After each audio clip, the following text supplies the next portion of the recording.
What's up, you guys? Steven back again with Magic Metal Money.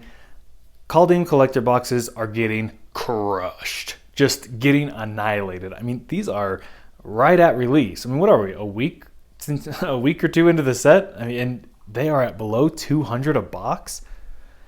That is not good. Not good at all. Papa Hasbro not going to be happy about that one. No, they will not. Why are these so low? Honestly, is the set bad? No, I think it's fun. I've been able to draft it quite a bit so far in Arena. I think it's a lot of fun. Is the power level of the set there as far as Eternal formats go? You know, for me, that's always a big indicator on long-term value of a set is, hey, what's the power level in regards to Modern, Pioneer, even Legacy, I guess, a little bit. You know, that is a big indicator on how a set's going to age, right? Are these cards going to have a high demand across constructed formats, competitive formats in years to come?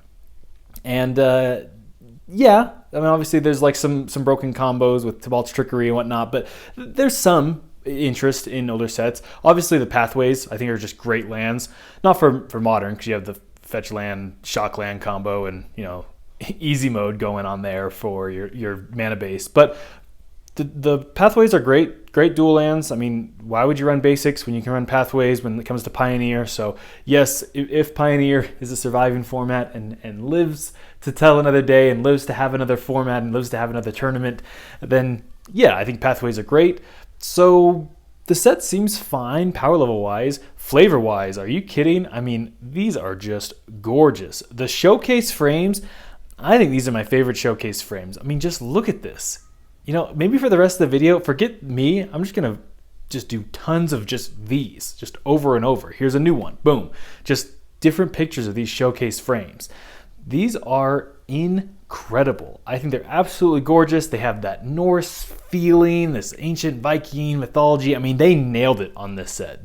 The showcase frames, I mean, you got to remember, these people, they're cranking out sets every quarter. And to put this type of quality from an art perspective, impressive. Honestly, impressive. And I know the team who works on a specific product works on it for a long time, and it's more than 3 months. But seriously, this is the type of thing that you say, this looks like it was in the works for years. I mean, this is really impressive stuff when it comes to these showcase frames. So I don't think that's the issue, right? I mean, I think the product is gorgeous. So why are these so bad? And keep in mind, these are below 200 right now, and that's right at release. And supposedly there are even potentially some supply issues. Rumor has it there's some supply issues. Now, no, we all know it's one set, it's one printing, right? They're not going to reprint collectors boxes. That's not what they do. They only print them once. But supply can get bottlenecked in different areas. You know, warehouses can get stuck, or things aren't moving, or there's a truck loss, or whatever. So supposedly, not even all of this supply is to the market yet, and they're still below 200. Yikes. That is not good. So why is this? And I think the reality is opening paper Magic cards when you don't have any tournaments to go to, whether that's competitive or casual, gets old. You know, I mean, that's the reality. And we're not even talking about draft boxes where you can, like, hey, at least you can have some friends over, you have your little pod or your safety pod or whatever, and you can draft. I mean, these are just collector's boxes. They're not draft packs, so they're really just for collecting. And who cares about collecting if you can't play with the cards, you can't show them, you can't, style out your deck and make it all nice and foily and showcase and all that stuff if you don't have anyone to show it to, you don't have anywhere to play.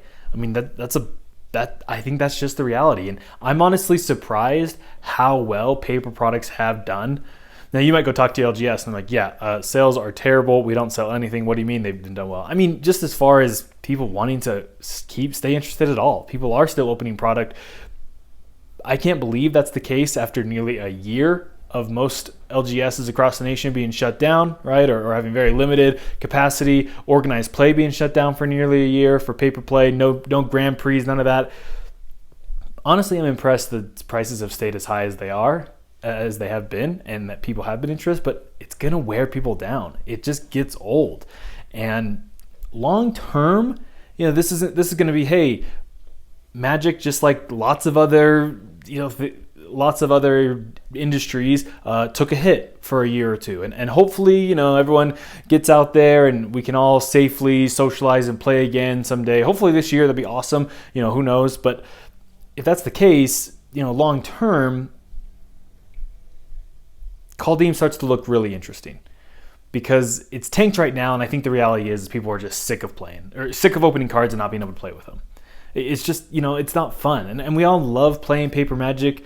And, I find myself goldfishing my paper decks by myself just to feel alive again, just to feel paper Magic. And it's a lot of fun.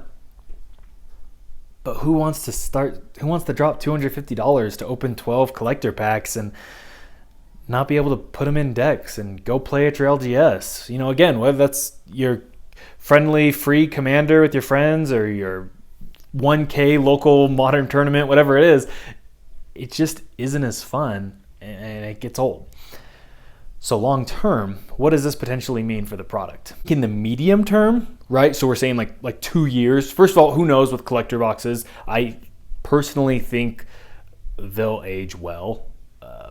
I think that if they're going to age as well as the draft boxes do, realistically. I mean, there might be a 10-20% difference, so if a draft box goes up 3x, maybe the booster or the collector box only went up 2.5x or 2.7x, something like that. But overall, I think they are going to age well in relation to the core underlying product underneath it.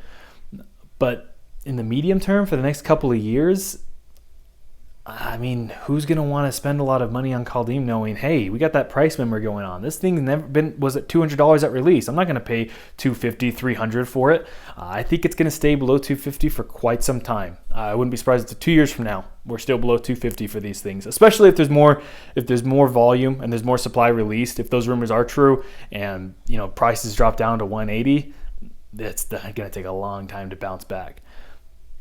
But super long term, right? 3 to 5 super long term in the world of Magic and new flashy products. 3 to 5 years. Once we pass a couple years and sort of creep up, I think this product could do well. Again, there are some eternal playables. It's not crazy, super powerful where every card looks like it's going to go straight into a modern deck, and all the flavor and all the gods. A lot of the rares and mythics are more for flavor and for their fun. They're not so much for competitive power play type constructed levels of design, and that's fine. But I think this can be okay in the long term, because there's going to be a lot of people who said, hey, I never got to open those. I never got to experience it. And 5 years from now, people who are saying, hey, I want to open a Viking themed set. I want to open some pack fresh, just Viking themes. I want to see these Norse showcase frames. I want them to be pack fresh, perfect, straight into my sleeve, straight into my collection. I mean, the fact that the Viking mythology is huge. Obviously, you got big old Hollywood movies with Norse themes that have promoted this in recent years, or I guess the last decade now. Wow, time flies. But people are going to like the Viking theme. I think that is what bodes best for it, is just how cool the set is. It has snow mechanics, and the snow theme was done well, where it's the activated abilities that and like your costs that benefit from snow mana, but you're not restricted, right? That you can play these cards still and cast these cards without snow. I think that was a really, really, really subtle and great design change to say, hey, these cards are very playable without snow mana, but they benefit with snow mana. That's way better than just saying, oh, I can't play this card until I pick up my snow land, especially in draft and things. So I think that it all benefits well. It all bodes well long term. But yikes, man. You're going to have, if you want to build a position in this set, if you're bullish and you think, 5 years from now it's going to be at 300 or 350, because again, I mean, going from 200 to 300 in 5 years is well, it's a fine return. It's nothing too crazy. But, if we go from 200 to, 350, 400, that's great, right? If that does that in 5 years. So if you think that this is something that you are excited about, there is no rush. I think at this point it's going to be a race to the bottom. I don't see prices going up anytime soon. Could be wrong. Don't have a crystal ball, obviously.